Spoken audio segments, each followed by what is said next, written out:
how do you do that?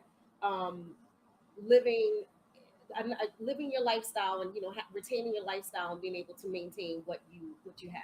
Yeah. Because the repo guy and the foreclosure, that's not, And they that's not come, cool. and they definitely they will come. come for you.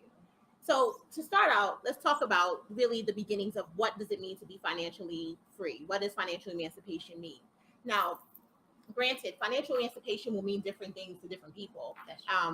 Some people are looking for one type of lifestyle, different lifestyle, and being financially free just means different things to different people. Mm-hmm. But the way I see it, as the financial professional here, and I've been working in public finance for over 10 years.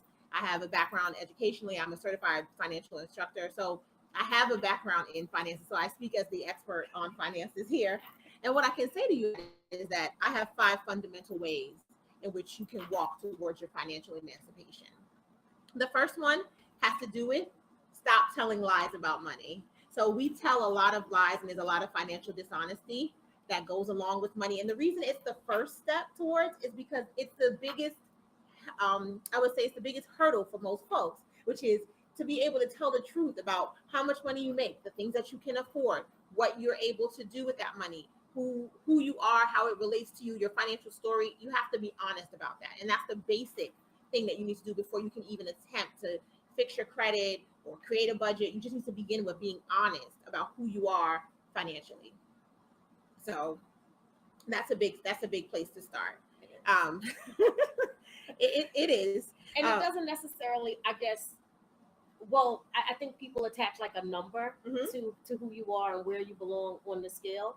So I don't think that's a No, it's not about the number. It's not Right. about how much money you have. It's just about being able to be honest about what that money can buy for you and what the lifestyle you can live with that money. Because we're going to get to how we make more money in a bit.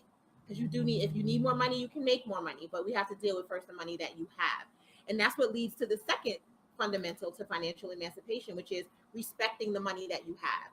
So many people I'll talk to and they say, oh, if I just had $10,000 more dollars, if I just made $100,000, if I just won the lottery, but you don't see them kind of hug, be respectful of the money that they currently have. So when you're looking at your current finances and if you're constantly wishing for more money, but you're not being good and generous and correct with the money that you have and respectful of the money you have, why exactly would the universe give you more money? It's true. So that's one that's hard for people to understand, but you have to respect the money that you have. So then there's the whole big thing that I think brings a lot of people like to discuss this as it relates to home ownership or any large purchase, is about honoring your debts. So your credit is really critical to whether or not you will be able to make any purchase in life. At some points now, it's whether you'll be able to get a job. Like, your credit is really important. And honoring your debt means that you are supposed to honor the debt that you owe to anyone, whether it is the debt you owe to a store, or whether it's the debt that you owe to a person who you know, your family member, your auntie, whoever gave you $1,000 when you needed it. You have to honor your debts. Yes. And I believe a lot in the universe. And so the universe is not going to help you out if you continuously owe people money and you don't pay it back. So you must honor your debts. And when it comes to credit is an essential function of whether or not you'll ever be able to own a house, because that is the biggest line of credit you're ever going to get. Someone's going to offer you credit, and they're going to tell you, they're going to give you a house and say, hey, no, you're going to give us basically nothing towards this house, and we're going to take the real risk here. We need to know that you're a person who will pay your debt. And so having a good credit is really essential and really important. That's a great tip. Yeah, I mean, people don't understand that. It's basically someone saying, here, take $350,000, $500,000, go. And go. and we're going to trust you. And trust you to make these monthly payments on time. So this is a big thing, honoring your debts. And the other thing about that is tracking your money. So you need to know where your money is. Your money will not manage itself. It won't work itself out. You can't just let the online banking app do it. It doesn't work that way. You have to manage your money. And so in managing your money, you have to track your money. You have to know where it is. You should be looking at your bank account daily. You should know where all of your money is, where all of it goes. You should not be able to say, I had $100 and I have no idea where it went.